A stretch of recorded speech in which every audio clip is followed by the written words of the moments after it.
Hello there, friends.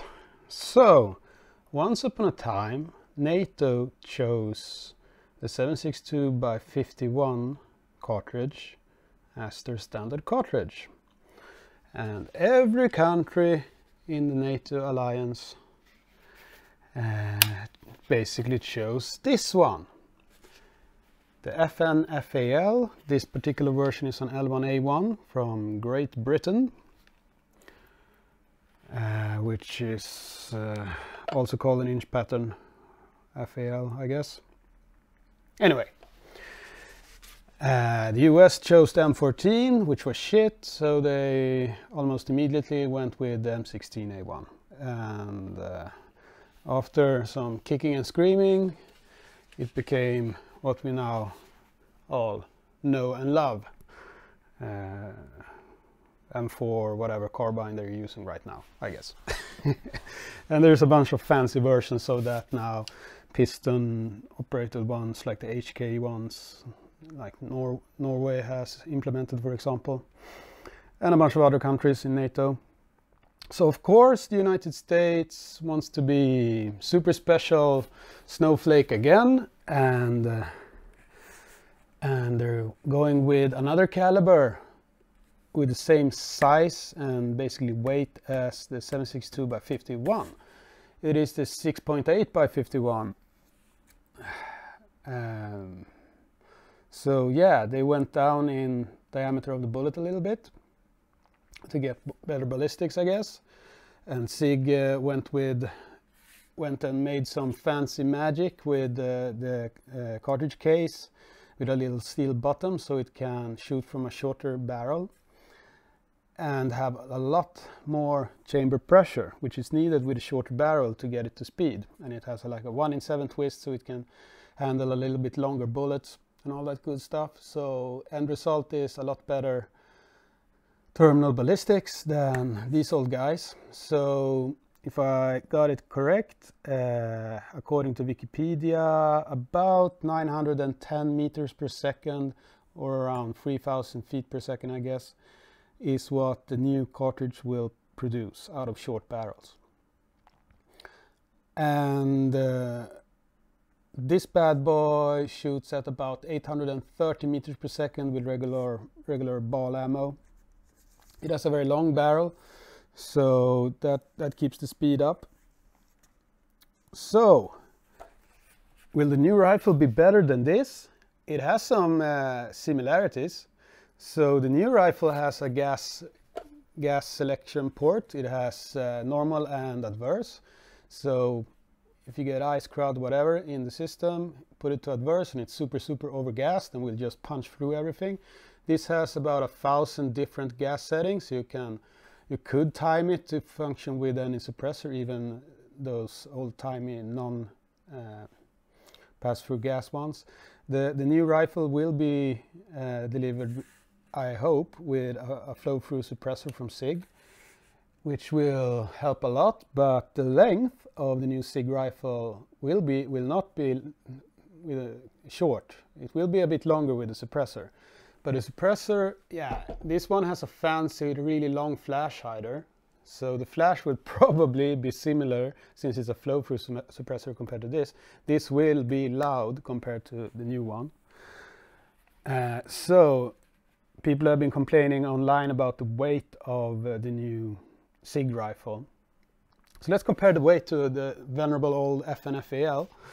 So according to Wikipedia, the new SIG rifle will weigh 4.5 kilograms approximately, which is heavier than the M4. But it isn't heavy compared to all the different kinds of battle rifles, people say. Yeah, I'm not sure actually, because I put this on a scale, and this rifle with an empty magazine like this is 5 kilograms. And the weight of the XM5, the new one, is 4.5 kilograms, but that's not with an optic. It's coming with the fancy new Vortex optics or fire control system optic, and that one looks beefy, but I'm guessing they're trying to keep the weight down. But it's at least 500 grams, which put it at the same weight as this one.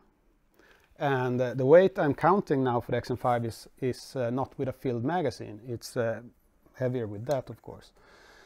So yeah, I'm gonna say it's gonna be comparable to this, but obviously it's gonna have more capabilities because of the fancy optic.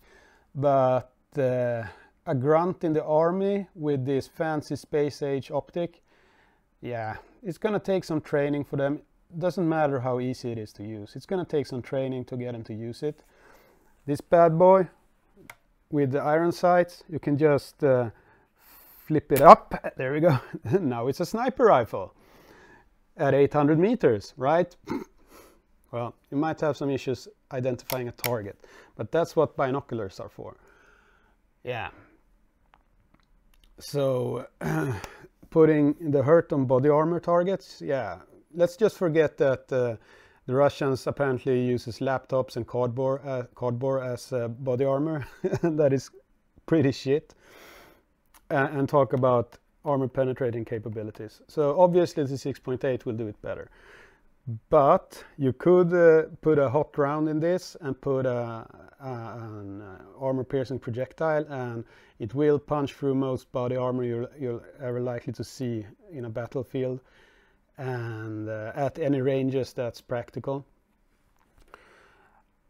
I believe it when I see it, that a 6.8 AP bullet will pass through like level 4 body armor at 800 meters or whatever. I believe that when I see it. I'm not going to believe it until then. So I'm going to hold out until they actually produce some video of where I can see that. But I guess it's possible. But this will do the same job at most ranges. Perhaps not level 4 body armor, but any rifle will pass through soft body armor, but level 3, perhaps.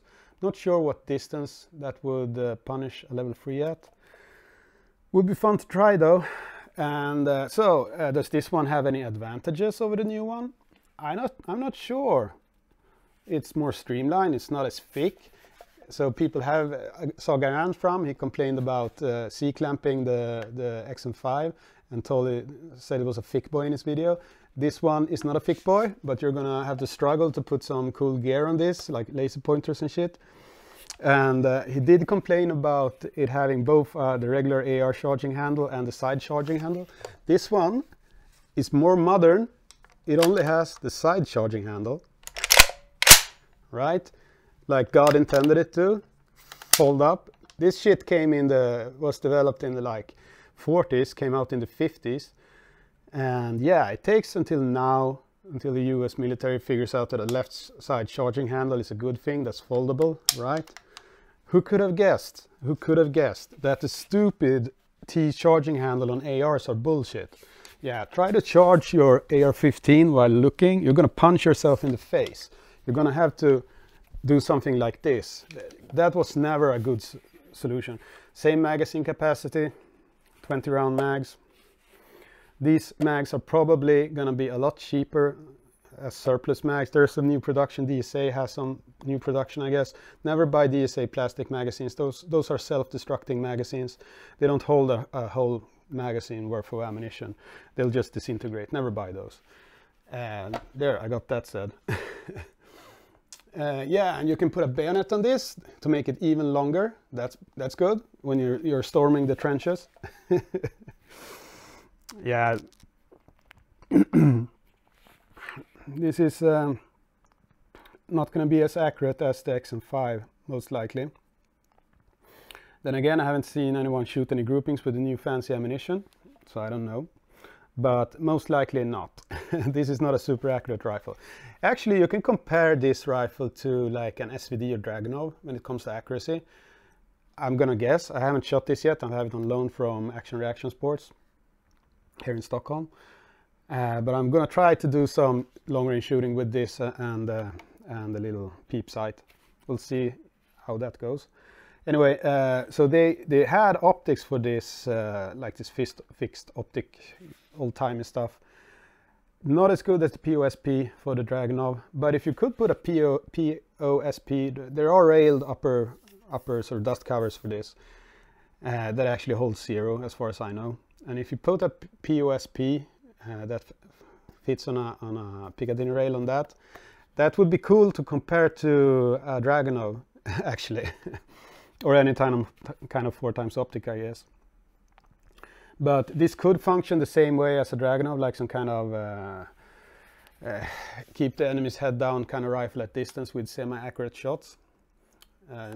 Neither of these rifles are sniper rifles in any way, shape or form. No matter what the Russians call their rifles, SVD actually stands for Sniperskaya Vintovka Dragunova, like Dragunov's sniper rifle in English. And yeah, you can call it a sniper rifle, it's never going to be a sniper rifle. As far as I know, the Russians actually use it for some precision shooting. They swap out the barrel on their Tigers, the civilian version, to something that's actually accurate, and then they can produce some kind of groupings. I've seen short shot armament put like 300 Win Mag barrels in them. So there are one version with like a 9.6 or something caliber one. I don't remember the name of it. And then they swapped the barrel out to a 300 Win Mag on that with the larger magazines compared to 7.62x54 rimmed. And then they can shoot 300 Win Mag out of a Dragunov. That's kind of cool.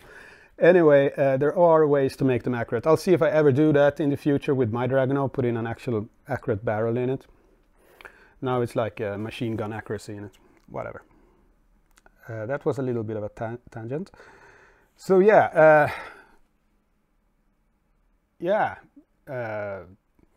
this is obviously not better than the new rifle, but the really sad thing is that there's, if you disregard optics and caliber, it has a lot of similarities as well. So yeah, it doesn't have a folding stock, but there are versions of the FAL with a folding stock. This one is in it. The para version has a folding stock. So yeah, who's going to be the first one to Barbie doll up an FAL to kind of be like the XM5? You do that, you crazy person who's, I hope, is watching this. Just paint it baby poop colors. Everything's going to have to be a different color. Otherwise, it's not modern firearms. And then put the rail on, put some kind of LPVO on or something, and go to town. And then load some really hot loads with the 7.62x51, and then you have almost an XM5. Okay, that was enough ranting about this from me. We'll see what the future holds for the US Army and the military with their new fancy rifle. I really hope to one day be able to shoot it. It would be fun with a 13-inch barrel actually producing some results at range. Who could have guessed? The only thing you really need a long barrel for is muzzle velocity. And if they can do that with a really, really ridiculous chamber pressure, more power to them. Okay, that was this stupid video. You guys have a good day.